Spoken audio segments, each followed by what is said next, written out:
Comment faire pour travailler la grammaire en autonomie? Peut-être que tu as choisi d'améliorer ton français en autonomie, ou bien tu suis un cours de français, mais tu as besoin de réviser certains points grammaticaux. Il peut être difficile de trouver des réponses aux questions que tu te poses quand tu travailles seul. Alors dans cette vidéo, je te propose 7 astuces pour réviser la grammaire par toi-même et comprendre et assimiler les points grammaticaux, même les plus difficiles.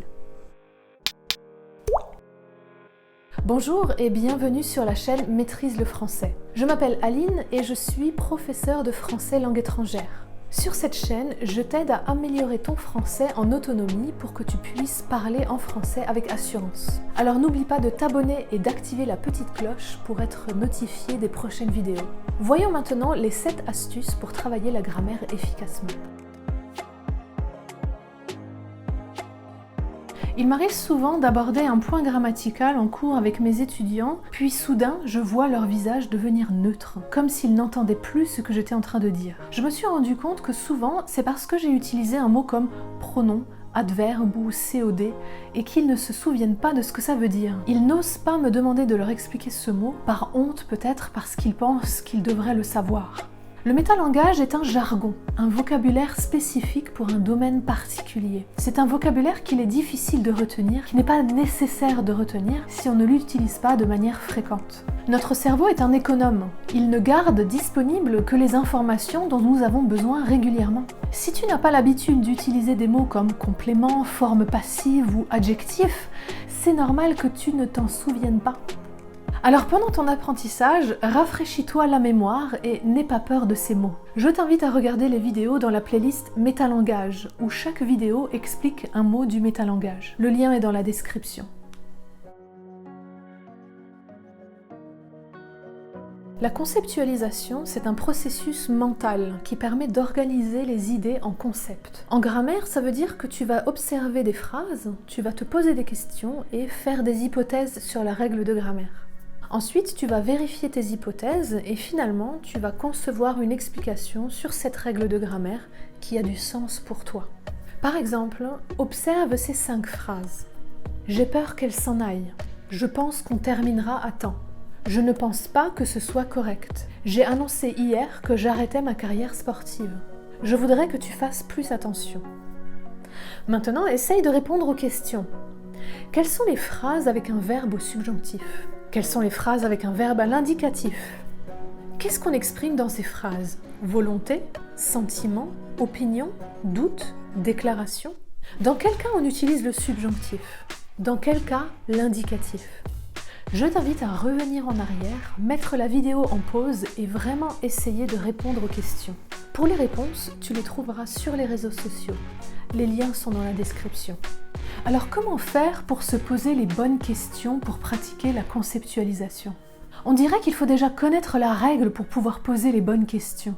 Eh bien, je t'invite à regarder dans l'article sur le blog où je te propose plusieurs livres. Le lien est dans la description. Pour trouver des réponses aux questions que tu te poses sur la grammaire, je te conseille de choisir une grammaire conçue pour les étudiants de français langue étrangère. Celle que je conseille à mes étudiants est la grammaire expliquée du français, où toutes les explications sont en français. Mais tu peux aussi trouver des grammaires de français dans ta langue maternelle. Ou alors, tu peux trouver la réponse à ta question sur Internet. Il existe énormément de sites Internet qui proposent des explications sur à peu près tous les points de grammaire. Tu peux faire ta recherche sur le moteur de recherche lepointdufleu.net. Identifie les thèmes grammaticaux les plus difficiles pour toi. Quand tu as étudié le français par le passé, qu'est-ce qui t'a posé le plus de problèmes? D'après mon expérience de professeur, les éléments grammaticaux avec lesquels mes étudiants avaient le plus de difficultés étaient la conjugaison des verbes au présent, la conjugaison des différents temps verbaux, comment utiliser le subjonctif et faire l'accord du participe passé. Tu trouveras sur les réseaux sociaux différents exercices pour pratiquer ces thèmes. Les liens sont dans la description.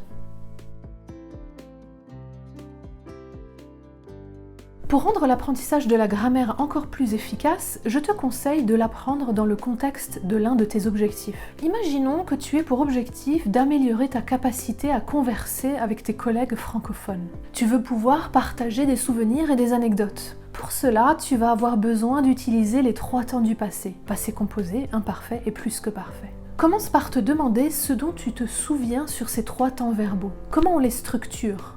Comment on les utilise les uns par rapport aux autres? Note tout ce qui te vient à l'esprit, puis suis les conseils donnés aux points 6 et 7 dans la suite de cette vidéo. En apprenant la grammaire en lien avec tes objectifs, tu auras l'occasion de mettre en pratique tout de suite ce que tu auras appris. Et c'est comme ça que tu vas apprendre la grammaire efficacement. Reprenons l'exemple précédent. Tu as besoin de pratiquer l'utilisation des temps du passé. L'étape suivante est de chercher des explications sur Internet. Il existe maintenant un nombre incalculable de pages sur Internet qui vont te donner des informations sur la formation et l'emploi de ces 3 temps verbaux. Cherche au moins 3 sources. À nouveau, tu peux te servir de la base de données lepointdufleu.net. En multipliant les sources, tu vas pouvoir découvrir plusieurs manières d'aborder le même sujet. De cette manière, si tu ne comprends pas un détail, peut-être que tu le comprendras mieux en consultant une autre page, rédigée par une autre personne, qui traitera le sujet sous un angle différent. Une fois que tu penses avoir compris les différents emplois des 3 temps du passé, passé composé, imparfait et plus que parfait, ainsi que leur structure et conjugaison, alors vient le moment de faire des exercices. Beaucoup d'exercices.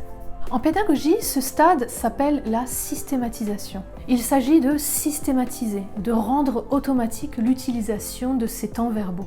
C'est un peu comme quand on conduit une voiture. Aujourd'hui, on ne se rend plus compte qu'on appuie sur les pédales, qu'on passe les vitesses, qu'on met le clignotant.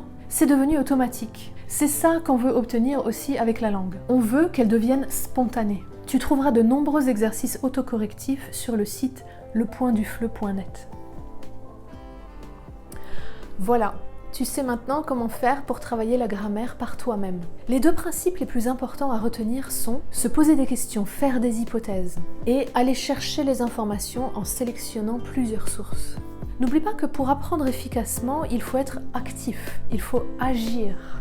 Donc prends le contrôle, décide de ce que tu as besoin d'apprendre, va chercher les informations et mets en pratique ce que tu as appris. Si cette vidéo t'a été utile, n'oublie pas de laisser un petit pouce en l'air et de me dire ce que tu en penses dans les commentaires. Aussi, abonne-toi à la chaîne et active la petite cloche pour recevoir une notification des prochaines vidéos. À bientôt!